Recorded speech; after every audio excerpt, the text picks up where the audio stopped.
Welcome everyone to Life Journal Jumpstart. My name is Puakele Palakiko, and thank you so much for joining me on this Life Journal Jumpstart. Today is October 15, and we're going to be reading through Nehemiah 13, Malachi 1 and 2, and Acts 4. Well, as we end the last chapter of Nehemiah 13, he's rebuilt the wall, he restores the people's heart back to God along with Ezra, and then as well, he moves the people into the city of Jerusalem inside the walls.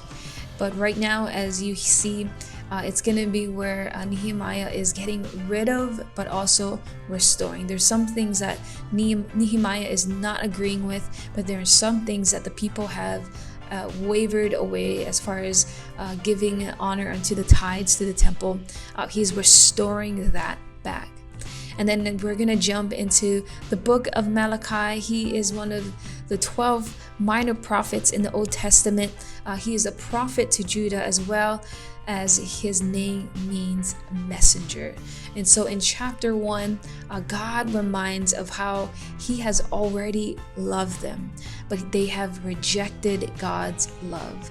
And so a way that God reminds them of his love is through the rejection of Esau and how he chose Jacob. And it's through Jacob that the people of Israel was going to be born, as well as the Messiah.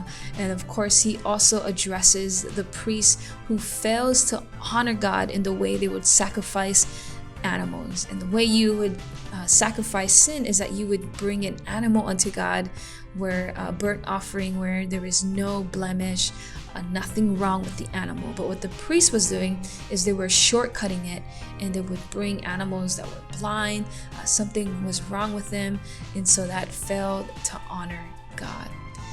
And then as we go into Malachi 2, there is what's happening there is the way that God is addressing the people. He's saying, hey, you are unfaithful to me by being unfaithful to your wives.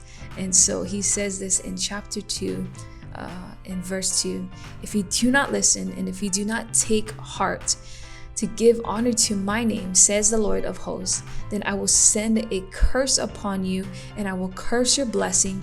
And indeed, I have cursed them already because you have not taken it to heart. And so one of the biggest thing, God, he continues to call up the man of Judah, hey, if you're dishonoring me by the way you are treating your wives.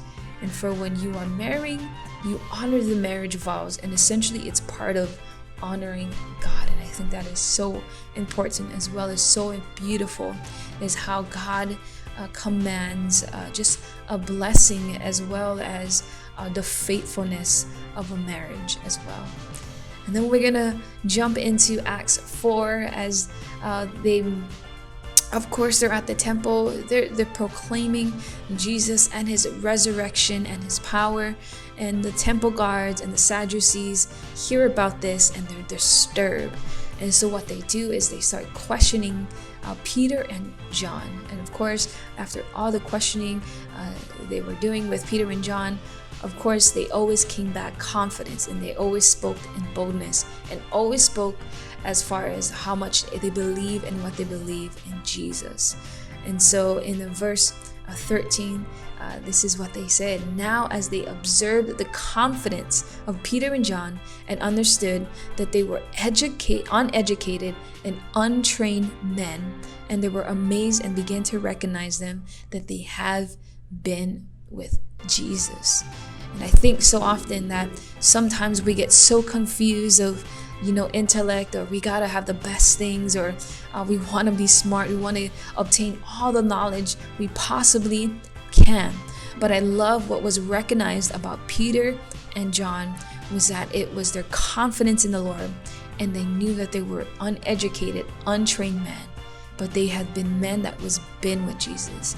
I'm praying that you would take this time of reading your devotions as one of the most crucial things in your life, as making Jesus one of the most important and essential things a part of your life, so that when people see you and hear you talk, the confidence and the boldness that Jesus has given you is one of the things that they would be amazed by, is saying, man, you've been with Jesus.